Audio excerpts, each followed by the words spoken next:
Now, Trade Union Federation Cosatu has joined the list of those who are condemning Treasury's exemption of Eskom and Transnet from disclosing irregular, fruitless and wasteful expenditure. The Union Federation says National Treasury is facilitating another round of state capture. Well, let's discuss their reaction further. I'm joined now by Matthew Parks, who is Cosatu's parliamentary coordinator.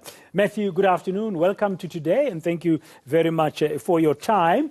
What I find interesting is that exactly a year after the Transnet exemption was granted, Eskom is granted an exemption. And your message that you've issued condemning this is pretty much straightforward. You do not think this was necessary, you're rejecting it.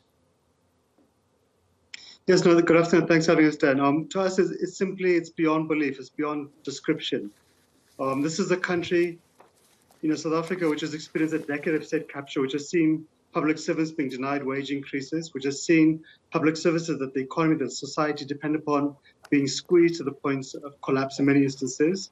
This is Eskom, which since 2006 has really been riddled, crippled by corruption, by wasteful expenditure, by irregular and fruitless expenditure at astronomical levels. And as a consequence, we are seeing rampant load shedding, which is causing thousands of workers to be sent home without being paid, thousands of workers being retrenched, many companies closing. Medupi and Kusile were meant to have cost 100 billion rand, were meant to have prevented load shedding. They've cost over 200 billion rand today and are still not properly working because of endemic corruption, wasteful expenditure, irregular expenditure, and so forth.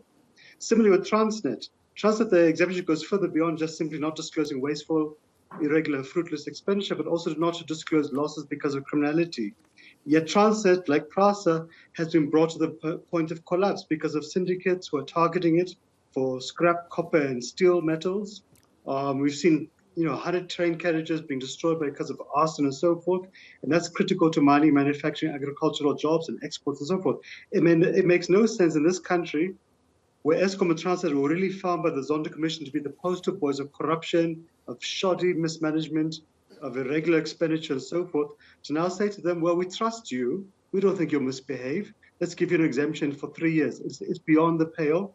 It undermines the role of Parliament, which are meant to hold these institutions accountable. It undermines the laws passed by Parliament, which says state-owned enterprises and entities and companies, etc., must disclose everything at least once a year in black and white. The explanation given by Treasury would belong better in a Walt Disney cartoon. It says they want to improve the creditworthiness of these institutions to rating agencies, etc. Unless we think rating agencies have a problem with alcohol abuse or can't read simple words, they will not fall for this kind of legalistic and writing gymnastics. It makes no sense that you don't report in this report, but you report in quarterly reports. It really is taking all of us for a joke. It makes no sense. We think the president needs to intervene because it's not about making life more easy for Eskom and Transnet officials to do their bureaucratic jobs. It's about holding these institutions accountable because these are taxpayers' monies, taxpayers' funds, etc. And really, the government should reverse it. The president should intervene and instruct Treasury to scrap these things. And in fact, we should be seeing how can he strengthen oversight, how can he further enhance it, given the level of corruption, mismanagement, wasteful expenditure, irregular expenditure, etc. You recall, Dan, just a month ago, the former CEO of Eskom gave examples of how knee pads, which should have cost 300 rand per item, which you could get a builder's warehouse, for example, were being invoiced to Eskom at 80,000 rand per item. We had similar instances around coal supplies, chairs, water bottles, etc. So really, it's just beyond common sense. So is it your fear, therefore, in condemning this decision by National Treasury and calling on the president to reverse it, that this kind of example you've used, where certain services or products supplied to Eskom now currently under the national state of disaster and the energy crisis, that they will also be unreasonably priced or overpriced, rather, and that there'll be reckless spending because they don't have to disclose any such for the next 3 financial years? That's our fear, that we're sending a green light to criminals at Eskom, at Transnet, wherever, that it's open season, that you can continue on your merry way of misbehaving and fleecing the nation. There'll be no consequences. That our concern is not about making sure we hold criminals inside and outside of these SOEs accountable and sending them to prison, but our concern is more about making life simple for very weak management in these institutions to not be inconvenienced by having to account to Parliament or to the public. It makes no sense. The argument given today by Treasury is that, well, they want to make it easier for Eskom to borrow money. Again, that doesn't make sense because the very same Treasury, on its conditions for the Eskom bailout of the 254 billion rand, put there in black and white that Eskom is not allowed to borrow money for the foreseeable future. So which is it?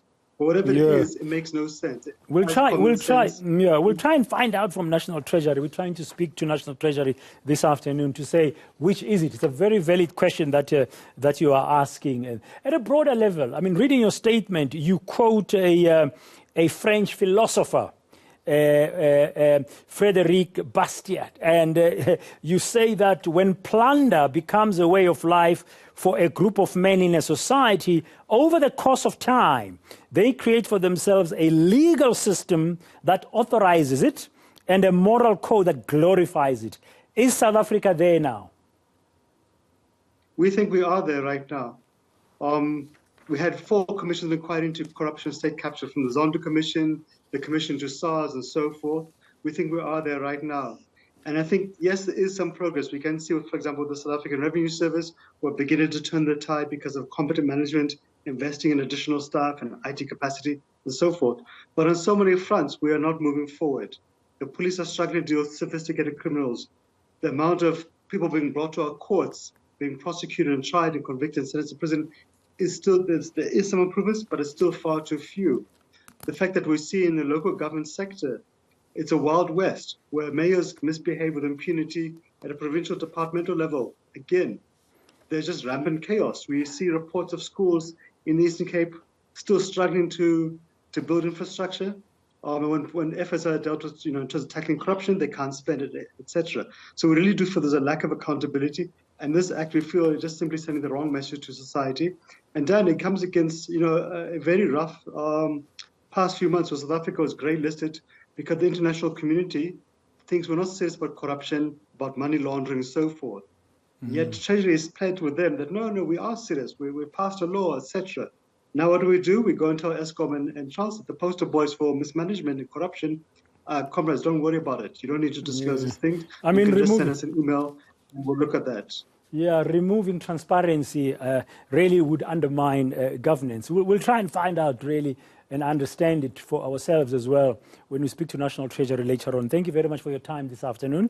Matthew Parks, speaking on behalf of Cosatu. He's, of course, the Trade Unions Federation's parliamentary coordinator.